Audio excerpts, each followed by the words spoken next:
Hello friends, હું છું નિમિષા સોની. સ્વાગત છે તમારી મારી યુટ્યુબ ચેનલ ઉપર. આજે હું બનાવવા જઈ રહી છું ગુજરાતી એવી ગવાર ઢોકળી. ગવાર ઢોકળી બનાવવા પહેલા આપણે ગવાનું શાક બનાવીશું, પછી આપણે લોટ બાંધીશું. કુકર મૂકી દીધું છે. એક મોટો ચમચો જેવો તેલ એડ કરી દઉં. ગવાનું શાક હું અજમાથી વઘારું છું. અડધી ચમચી અજમો, લસણ મરચાં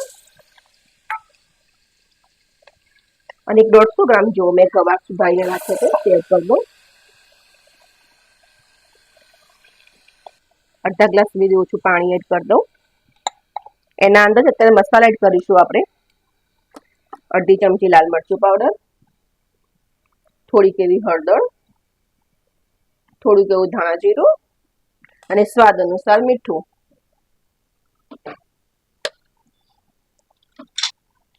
મિક્સ કરી દઈશું.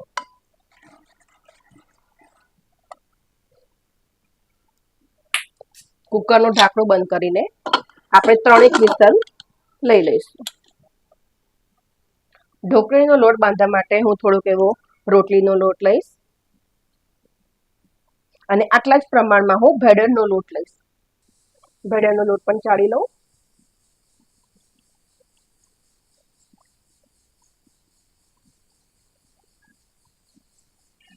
લોટ મિક્સ કરી દો.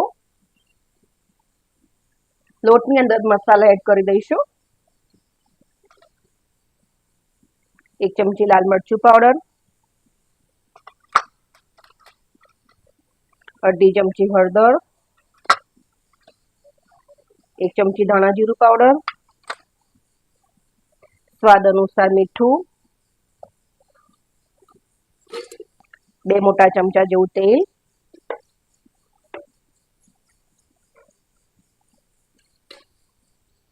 એક ચમચી જેવો અજમો લીધો છે. મસળીને તેને આપણે એડ કરી દઈશું. થોડું પાણી લઈને આપણે લોટ બાંધી દઈશું.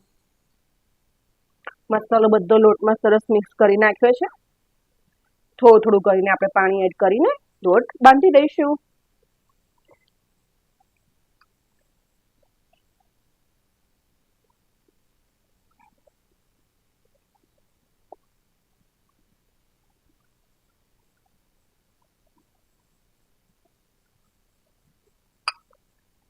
આપણો લોટ ઓલમોસ્ટ બંધાવા આવી ગયો છે.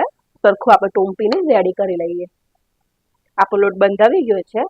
એની કન્સિસ્ટન્સી આપણી રાખવી. હવે ઢોકળી બનાવવાની રીત ફ્રેન્ડ્સ દરેકની અલગ અલગ હોય છે. હું કેવી રીતે મારા ઘરમાં બનાવું છું એ હું તમને બતાવું. થોડોક લોટ લીધો છે મેં. આ પ્રમાણે નાના પીસ કરી દઈશ અને આ પ્રમાણે હું થેપી દઈશ બધા લોટની.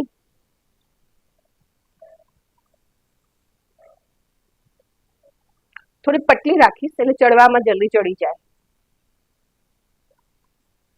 એ પ્રમાણે હું બધા લોટની આવી રીતે નાની નાની ઢેપલીઓ ટાઈપ ટીપી નાખીશ.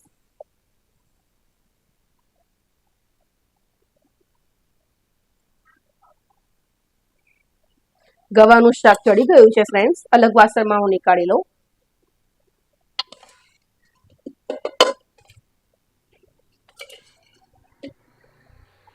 થોડુંક પાણી એડ કરી લઈએ. 2 ગ્લાસ જેવું પાણી એડ કર્યું છે મેં અંદર. ફરીથી થોડોક અંદર આપણે મસાલો કરીશું. ધાણા જીરું પાવડર, થોડીક એવી હળદર, લાલ મરચું, મીઠું અત્યારે આપણે એડ કરીશું નહીં. થોડુંક એવો રસો આપણે ઉકળવા દઈશું.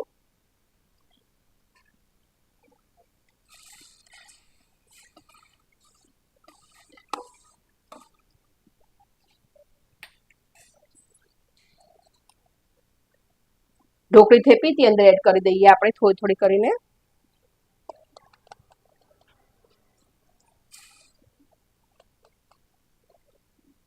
જ્યારે પાણી ઉકળશે એટલે બધી ઢોકળી છે ને અલગ થઈ જશે, ચોટી નહીં જાય.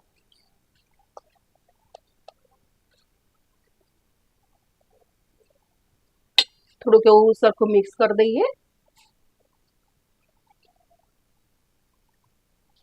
અને હવે આપણે તેનું ઢાંકણ ઢાંકીને 20 મિનિટ માટે સુધી તેને ચડવા દઈશું.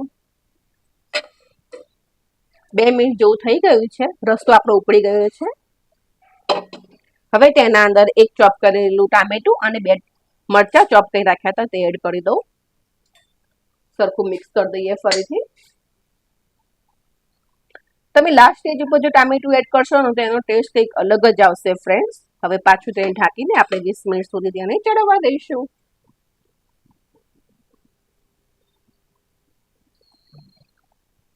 આપણી દાળ ઢોકળી થઈ ગઈ છે ફ્રેન્ડ્સ. તમને મારી રેસીપી આ કેવી લાગી તે મારા કોમેન્ટ સેક્શનમાં જરૂર જણાવજો. અને તમે પણ દાળ ઢોકળી કેમ બનાવો છો, કેવી રીતે બનાવો છો તે મને ચોક્કસ જણાવજો. Thank you for watching.